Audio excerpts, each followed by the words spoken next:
Yo, yo, yo, how's it going, everybody? What's up, Jeremy? How you doing today? Hey, everyone. It's going well. I think we're waiting for Sparkadia and Sparkball to join. Chandler, I know you're in the Twitter space. I'm going to shoot you guys a DM with the link to join the room that Jeremy and Abyss World and I are in. And then if you come through there, you'll be able to speak as well. But in the meantime, Jeremy, how's it going, man? Thank you guys for coming out, by the way.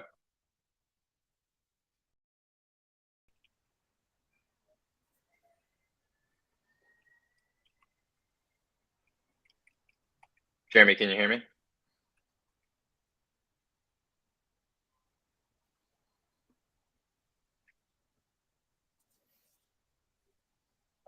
What's up, everybody? Can nobody hear me? Jeremy, Charles, am I here? We can hear you. Yeah. Okay, cool. I think we just lost Jeremy for a second. They'll probably rejoin. But yeah, guys, thanks for coming out to our second panel during the Summer Game Fest. We're going to be talking about the most anticipated games of 2023. We got two great guests with us today. We got Jeremy from Abyss World and Chandler from Sparkball. There should be a third guest joining, but if not, we've got a great panel for us talking about the most anticipated games. What up, Chandler? How's it going? Hey guys, good to be here. Sorry about the confusion. I was fully ready in the Twitter space at least.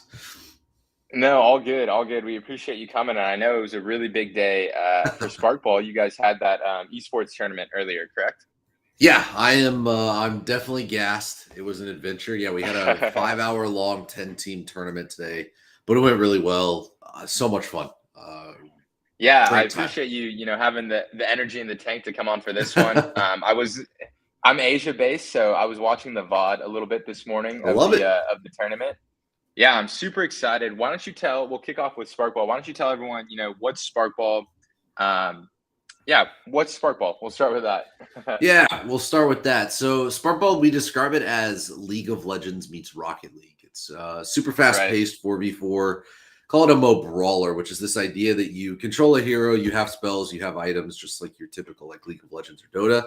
But instead of minions, towers, lanes, etc., you are throwing a ball around and ultimately trying to score a goal. And it's just like this pure, hectic, chaotic, fast-paced fun. And we had our first ever tournament today. We had 10 of the biggest esports teams in the world, which was a dream come true. I got to cast alongside an absolute legend, Rivington, and we just had a great time. It was such a fun day for sure. No, that's awesome. I feel like there hasn't been a project in the space that has pulled off something like that. So congrats to you guys. And Thank you. To be honest, I found Sparkball almost a year ago, last September, when you guys announced that first mint, I think. I'm a big League of Legends guy, still reluctantly to this day. And so I'm excited to get my hands on the game and play it eventually. Yeah. No, I think super looking forward to it. Yeah, I think just getting people to play the game finally is what we're so excited about. We've been working on it for so long, and we've had all these private tests for a long time. And, at some point it starts to become an echo chamber, hearing your community tell you how great you are all the time. And to actually see people not from directly inside your community come and watch this and be like, okay, I just stumbled upon this. And what is this? This looks amazing. And it's just an incredibly fulfilling feeling for sure. That's awesome. No, it definitely looks polished, and you could tell there's some ex-League of Legends guys, ex-Riot guys on the team, right? It's got a little bit of that MOBA feel that you get when you play League of Legends, which is great. How big is the team, and then what's on the upcoming roadmap that people should be really looking forward to in 2023? Yeah, so I think we're about 12 people right now. We have about 12 full-time employees and then a lot of contractors. We found that model just works much, much better for us. And as far as what's up next, I mean, it's, I was telling people probably the biggest weekend of my life so far, having all these kind of lead up to the tournament and everything like that. And then I think the next one's about to be even bigger. So today was just kind of a showcase of what Sparkball looked like at a high level and trying to get people hyped to play. And then next weekend is actual early access. Right. So we're opening the doors. There's partner codes all over the internet. So if League of Legends meets Rocket League sounds fun to you, go check out our Twitter. There's like a million different tweets on there for people, all the esports teams sharing partner codes. And come play with us next weekend. It's only going to be open for 3 or 4 days. And we're just excited to have people come play. There's no restrictions or anything like that. Just tell us what you think. Have a little fun. It is such a great game to play with your friends. So if you're hanging out next weekend and you want to just have those like classic nights where you're just screaming into the microphone, having a good time and laughing, like come play Sparkball. Would love to have everyone come 100%. play I next year. think to the CARV community that is listening, I think Sparkball was kind enough to give us some codes as well, so we'll definitely be able to distribute Yep. some and get some people in there. Unfortunately, I'm going to be going to a conference this week, and I'll be without time to play, but really looking forward to the next time. I think we're playing a trailer Oh, nice. right now of Sparkball. Yeah. It's definitely like you can see the Rocket League component and you can see the MOBA and League component as well. It was a fun experience. We had G2's Rocket League team in today. It was kind of interesting to see how they played the game. No, they did not. They didn't do super well. But it's every team kind of had different schedules and practice times and everything. It's a brand new game, and we're pulling people in from all different genres. We had a Rocket League team. We had a team where their main game was World of Warcraft. We had Smite team. We had a League of Legends team, and so just all these different genres kind of coming together. And I think that's kind of the beauty of a Sparkball is we really are able to capture those audiences outside of just League of Legends. Like if you've never liked League of Legends, you're just like, hey, it's too slow. The games are too long. Never been able to get into it. Give us a shot. It's pulls in from so many different angles, and it was really interesting to see the play styles between each genre of player in a way, for sure. Awesome. We have our other panel guest here as well, Jeremy from Abyss World. What's up, Jeremy? Can you hear us? Yeah, I can hear you. Hi, everyone. Awesome. My name is Jeremy. Yeah, please give a quick intro of Abyss okay, World. sorry, I was wondering. Okay, thank you. Yeah, my name is Jeremy. I'm the CMO of Abyss World, Metagame Industries, and the creator of Abyss World. And we're a RPG on the Suite network at launch, and built on Unreal Engine 5, and we're also backed by IGN, AMD, as well as Microsoft. Awesome. Yeah, we've got Chandler, the CEO of Sparkball, here as well. Chandler, you mentioned earlier, how you guys are trying to find, more players to come in with early access coming up. So I want to ask the both of you, there's a lot of buzz around both games right now, but what's your guys' take on growing community and how to market and strategize on inviting some more gamers? We can start with Jeremy from Abyss World. Sure. I think for us, it's really about how, like, pretty much all of our growth are done organically. We haven't went out to do like big marketing stunts with like marketing agencies or any like large community reach out. All of it are done internally and as well as organically. And most of the time, it's through our original channels, such as using our partnerships between IGN as well as AMD and Microsoft, by building some of these names, using those names as a leeway to pave our community growth. So I think that's how we've done it originally, and also through our NFT collections. I think those are some of the early ways that we use to gauge a large interest of early users. Yeah, that's awesome. And it's interesting to hear you guys have done everything sort of organically so far. I think, you guys have a very strong community. So it's kind of a testament to what you guys are building, that you're able to grow without really even strategizing, the marketing side of things and growing the player base. Chandler, going to kick the same question to you, but also want to add on, like, what are you guys really doing to target traditional gamers and kind of stand out amongst other games in the space? Yeah, I mean, I'm probably the worst person in the world to answer the marketing question because we're not very good at it. So I think so much of what we do is, we're a game that just has to be played. And so while we're finally kind of doing our coming out party, that trailer's been a long time coming. It's kind of, frankly, the first time we've ever spent time and effort into putting something like that together. Sure. But I think so much for us when we talk about the idea of traditional gamers is, we are pretty unabashedly like attempting to be the farthest from Web3 a Web3 game can be. And what I mean by that is we don't really talk about the NFT angle. We don't really talk about the blockchain angle. And that's, to a fault sometimes, for the record, because we lose out on a lot of possibilities on that front. But so much of what we're trying to do is just promote ourselves as a Web2 game and be able to bring in the Web2 orgs and the Web2 content creators. And this is why we really held the tournament that we just did, because we really wanted to add a legitimacy to the game. We, didn't tell anybody at the tournament that we were a Web3 game. We didn't promote it. We haven't talked about it on Twitter. And so we wanted people to just come in and see the game for what it was. And I think if all of a sudden we told all of those people, hey, by the way, this is a Web3 game, I think they would all be pretty surprised. And I think the fact that we can get at that stage means that we can actually take mass adoption super seriously. And we have to be at that stage for that to happen.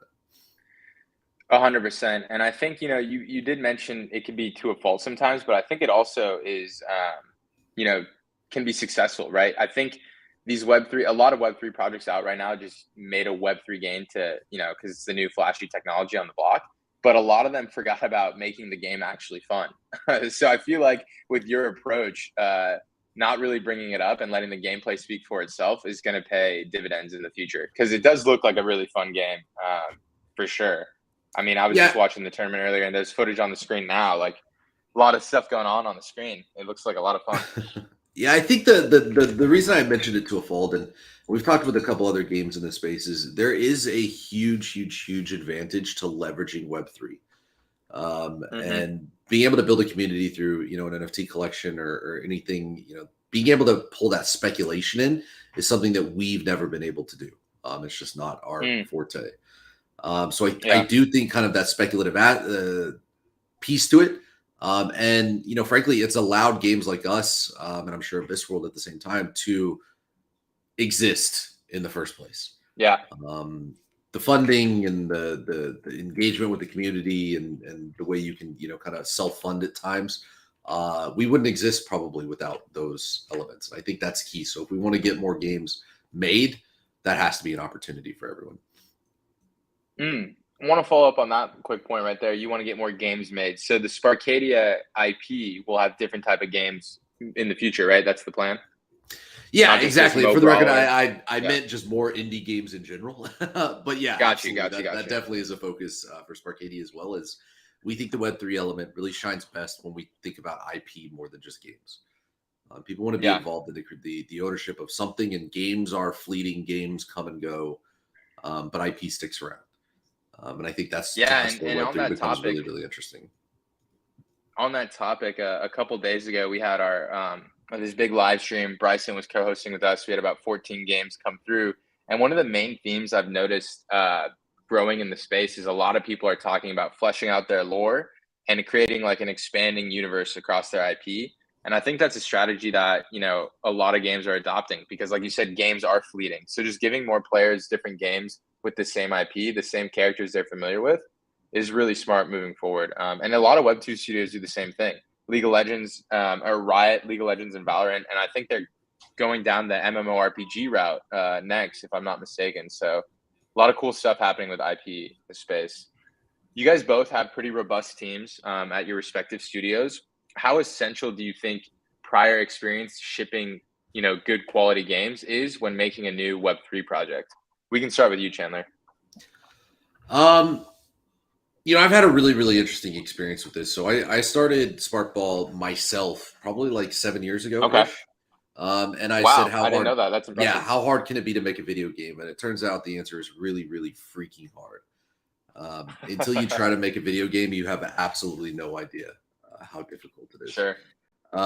And when we were originally, hunting funding and started to build a studio, everybody kind of came to us and said, hey, you really need some of that AAA development. You need people who know how to ship games, et cetera, et cetera, et cetera. And so we went out and we hired this absolutely incredible studio. We had like 30 something Riot employees, and we were burning through cash like crazy.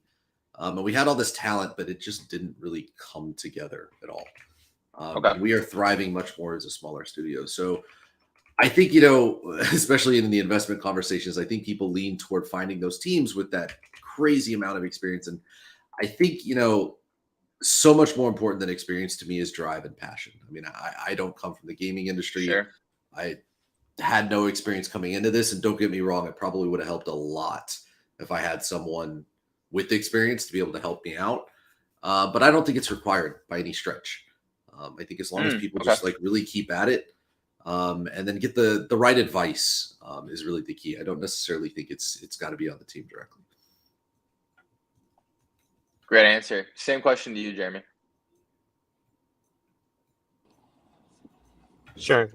Yeah. So actually, I'm not from the gaming industry originally. I'm originally in investment banking, but our whole studio is actually, co-founded by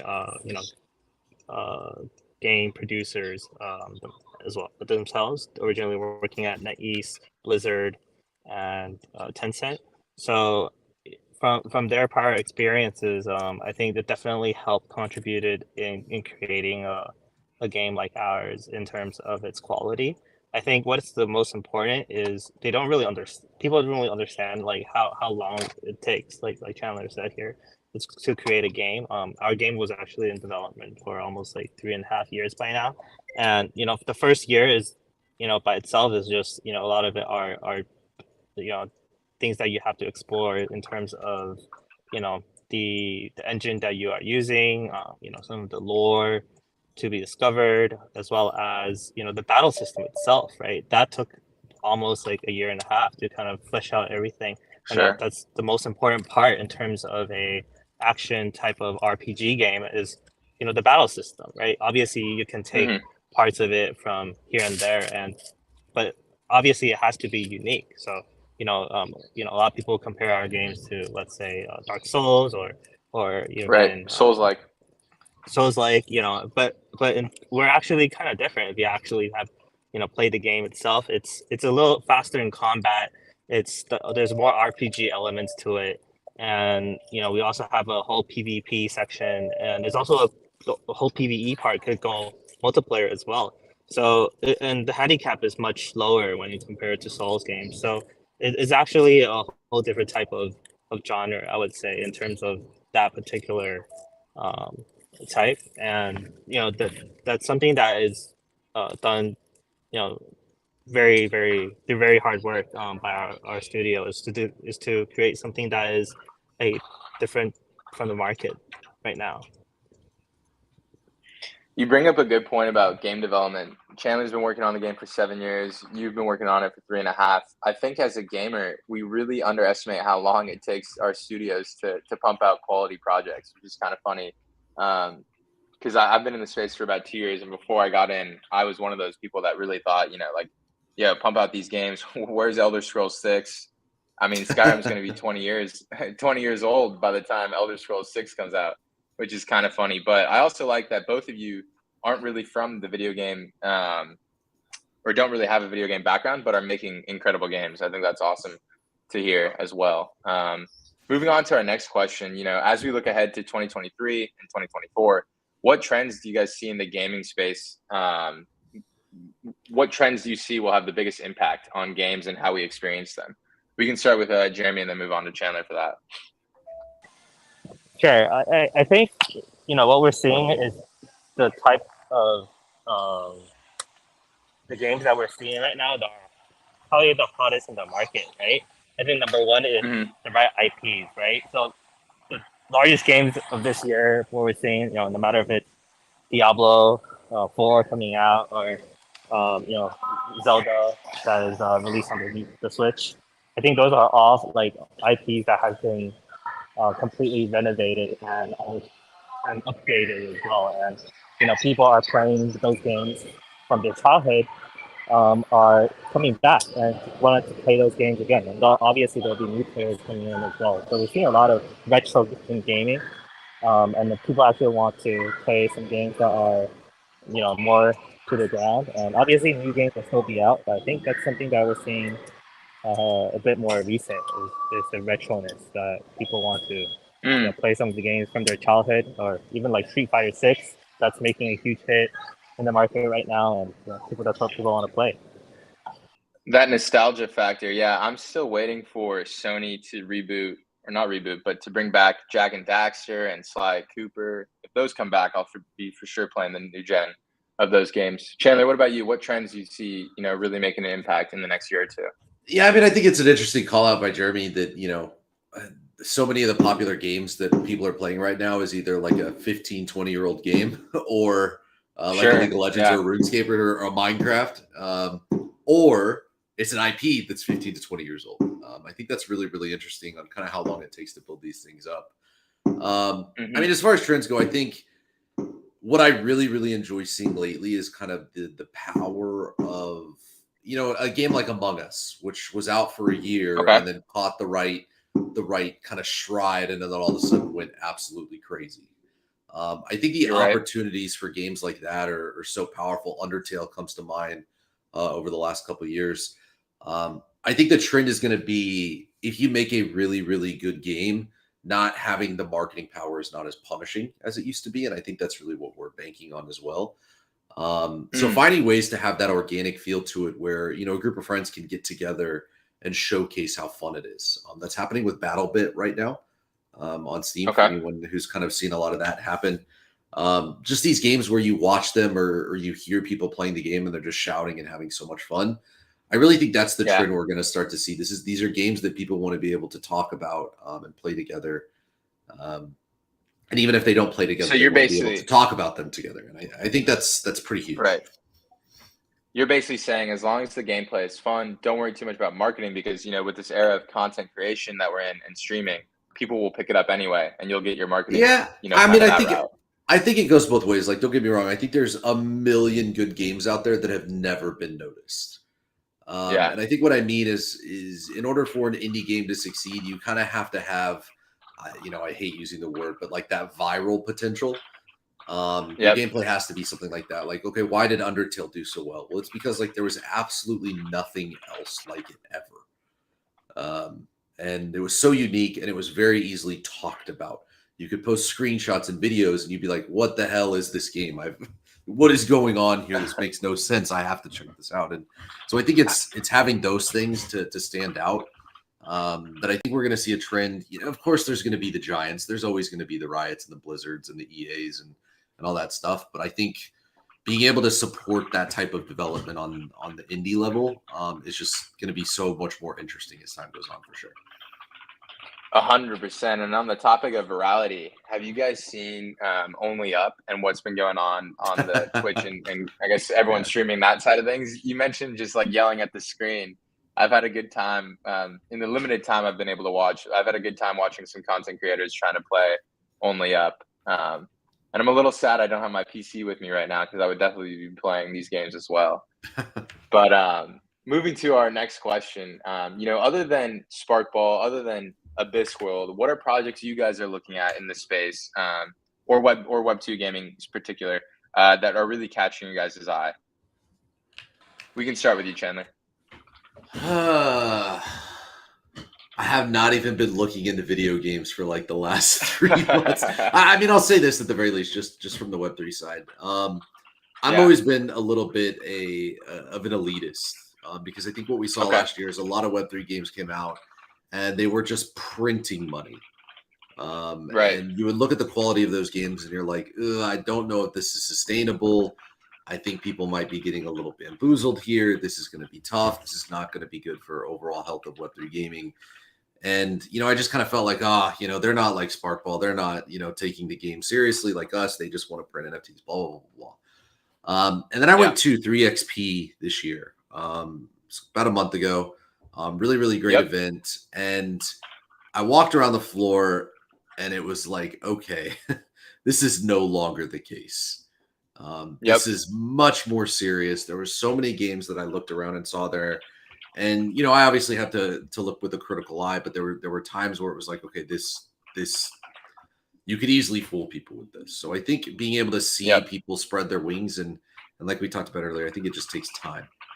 So I don't have a game in particular, but I'm really excited to see kind of that growth and the quality. Where hopefully kind of the other things just fade away, the things that frankly shouldn't have been around in the first place. Yeah, 100%. I think, you know, we're in a really interesting space right now, or period of this space where all those projects you're mentioning are kind of fading to the back. And then the games that are actual games are going to be released in the next year or two. You know, those projects that got funding and started a couple years back. At 3XP, just to name a couple off the top of my head, I know Dimensionals was there, Play Wildcard was there. You guys were there, obviously, Chandler, like you said. But all these type of games coming out, Shrapnel as well, we had them on the show 2 days ago. These are actual games, and I think that's not something we had in Web3 about a year ago. Passing it off to you, Jeremy. What kind of games catch your eye and something that you're anticipating and are excited about? Yeah, I think you already mentioned a few, like Big Time or the Sharknel or Wildcard. I think those are some of the names that that are definitely becoming a little bit more prevalent. I think what's going to be really important is where those games really can set up to the test in terms of comparing themselves in terms of the quality to a lot of the mainstream games that we're seeing out there. Like, being in the same showcase room, like on GDC, I would say, Shremno has a really good space, and they could definitely see themselves compared with, I would say some of the early FPS shooters that are coming out to the market. And I would say, yeah, I think that's something that we're seeing a lot more these days in terms of, oh, yeah, it's okay to be a Web3 game, but you also have to be up in terms of its quality. And I think that's something that have a lot of those games that weren't able to do that are somewhat fading out of the market. And I would say that's how every technology, every gaming kind of period is kind of phased out to be like over the past history. So yeah, that's kind of my perspective. I'm very excited about both your projects, but if I had to pick one game I'm very much looking forward to is Grand Saga Unlimited. Their community playtest happens in about 10 days on the 5th or 6th of July. And they're an MMORPG from a studio that's built games before. Super excited about them. I've talked to them a bunch. Yeah. Actually, I've seen that too. Actually, yeah. Okay. I think Korea is definitely a huge market, and a lot of those companies in Japan and Korea are willing to take out some of their core IPs like Summoner Wars, or Seven Knights. Like those are some of the titles that has been huge in Web2 space, right? And on consoles that are probably dated like 15 years ago, and they're willing to put their IPs to the test on Web3 and willing to give it a run. I think that's something that we're seeing a little bit more in the market, and people are actually willing to do that from a lot of these larger companies willing to give it a tap on Web3, and I think that's a great thing. Yeah, 100% agree. And I think with everything going on in the US right now on the regulatory side of things, I'm pretty bullish and excited for gaming in Japan, Web3 gaming in particular, Japan, Korea, Southeast Asia, all those regions. We talked a little bit about, traditional games and Web2 games. Chandler, I know you said you haven't really had time to look at video games, but could you guys give a prediction on who's going to win Game of the Year? We've had some great releases so far, Zelda, Diablo, but there's also Spider-Man 2 coming at the end of the year. And some also really exciting games like Starfield from Bethesda. What do you guys think is going to be the biggest release in traditional gaming this year? Yeah, I mean, I don't think you could top Diablo's release. Yeah, it's been pretty amazing, huh? I think just the sheer marketing power of that has been ridiculous. I don't think it's going to win Game of the Year. Yeah, I definitely don't think it's going to win Game of the Year. I hope it doesn't. There's a lot of room to grow for Diablo, to say the least. But yeah, from just pure power, definitely that's top. Yeah, I don't know. I haven't gotten a chance to play Zelda. I haven't gotten a chance to play God of War. I'll throw out mine that I think deserves every Game of the Year award ever in the history of the world. Let's hear it. I'm excited. I can't think of the name. I'm blanking. I'm gonna look it up. Give me a second, and I'll give you the answer. Yeah, take your time. Take your time. Jeremy, what about you while we wait for Chandler to pull his game out? I'm actually the opposite of Chandler. I haven't finished any of my games, but I bought them all and then tried to at least put an hour in there, very minimum, right? But at least I would say like Diablo's great, Zelda is great, and even Final Fantasy 16, right? That was released 2-3 days ago. I just got a few hours in there, and I was like, oh, really blown away with the quality and the production of the game and how it has transitioned originally from a lighter hearted kind of game to a more hardcore dark fantasy type of with some of that Game of Thrones kind of vibe to it too. So I think that's a huge transition, and definitely is, changing up those IPs. Like I said, is definitely a trend that we're seeing this year. But a game that I really like and really looking forward to is Hades 2. I really enjoyed the first one, Mm, and I think that's something that yeah. we've seen from a studio that is changing the industry. Like this roguelike kind of genre, is definitely a huge market, and uh, for a lot of those games that we're seeing today, are using those roguelike kind of functions, within the game, intertwined with other system mechanics that are definitely making the game more replayable and discoverable in terms of some of its more content. And I think that's something uh, that really vibes well with the Web3 kind of uh, trends that we're seeing as well. 100%. Chandler, were you able to pull up the I game? did find it. I remembered it now. I was like, it's something guitars, but Hi-Fi Rush. If you have Hi-Fi not Rush. checked out Okay. Hi-Fi Rush, it is a 8 hour just absolute rush of adrenaline. You will walk away so happy you played that game. I think the longer I've spent making this Sparkball, and the longer I've spent now in the industry, even though I'm still super young in the industry itself, the more you start to appreciate works of art. And Hi-Fi Rush is an absolute work of art. So if you have not checked that out, it's Yeah, I'm probably one of seeing my it's favorite gaming experiences in the last ever, honestly. 10 of 10 on Steam. Yeah. Overwhelmingly positive reviews, over 15,000 of them. Published by Bethesda. Yeah, no, I'm definitely gonna have to check this out. I haven't heard of this project. I like the art style a lot, though. Fantastic. Good, You will be good tapping your foot, recommendation. jamming out. Everyone, check out Hi-Fi Rush. I think we just Yeah. started a new push for the game, I will market that game which is for awesome. them. Super small team. I remember reading Yeah, kind of the how they came about, and just absolutely incredible effort. It makes you want to make video games after you play that game. yeah, no, that's great story. I can't wait to jump in and look a little bit more into that. Kind of last question here for both of you. We are a gaming focused community. A lot of the listeners are eager gamers. Can you give us an estimated release date for the project's full release for each of your projects? And I know Chandler, you guys just did the big esports tournament, but are events like this, are those in the plans for the future surrounding the release? Yeah, I can jump in here. Yeah, so we definitely want to place a huge focus on esports. I will say you never want to build a game for esports. That's a terrible idea. You just Mm, want to build a game that is able to support esports.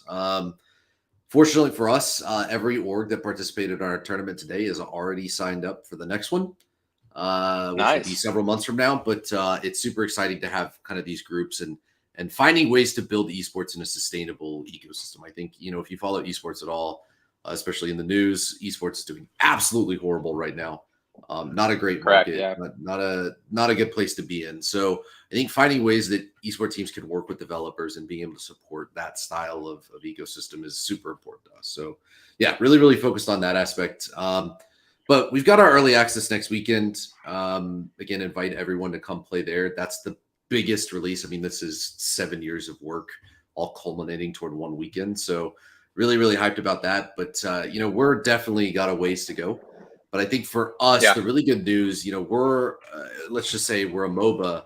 Um, the great thing and the reason why we picked that in the first place is because once you solve the core gameplay loop, and once you solve what your game is and the feeling and the combat, everything else is just content. So we think we need Sure. probably about another 12 to 16 months of just pouring gasoline on the fire that we've created and just making content. So it's going to be a fun sprint to the finish, but I think we're in a really good spot for sure. Two things, Chandler. Number one, is the game playable on Mac right now, or is it only PC? It is not on Mac at all. I'm sorry. Okay. Okay. No, all good. Yeah, because I only have my Mac on me. I'm abroad right now, so Gotcha. I'm gonna need to improvise to be able to play this. And then secondly, you're gonna have to throw a tournament one day, inviting like different communities and different guilds, and I'm gonna have to play on behalf of CARV and represent because I peaked in High Golden League, but I need to find that new esport or new game that I can really grind and become pro in. I think it So was definitely during that have it whole near me. tournament. Yeah, during that whole tournament, so many people came in and was like, "Why did you let these orgs come play? You should have grabbed from the community." And the reason is because everyone kept saying like, "I would have dumpstered all these teams instead." So I think I'm sure you would have been the same. But absolutely, I think that's the power Yeah, of Web3 is that community aspect, and it's definitely for something sure. we want to lean more into in the future. 100%. Jeremy, what about you? When can players expect Abyss World, and what kind of exciting plans do you guys have for the release? Sure. So our first, you know, ever released private beta will be available on June 30th. That will be given to our first batch of NFT holders for Gazer collection, and yeah, they'll have exclusive tests to the game, and it'll be a single player kind of PvE experience. And 3 months later, we're gonna throw out a larger community test. By the end of the year, we're gonna whole PvE version release. So that's kind of our target timeline to be by the end of the year. Super exciting. So by the end of the year, should be expecting Abyss World. Another 12 to 16 months, I think I heard from Chandler, pouring gasoline, creating some content for Sparkball. But I think, everyone in the space is very excited for both projects. And massive thank you guys for coming through. Chandler, I think you're Pacific based, right? So it's a little late for you on a Saturday night. I will be Jeremy, going to you might bed be as after this well. for So sure.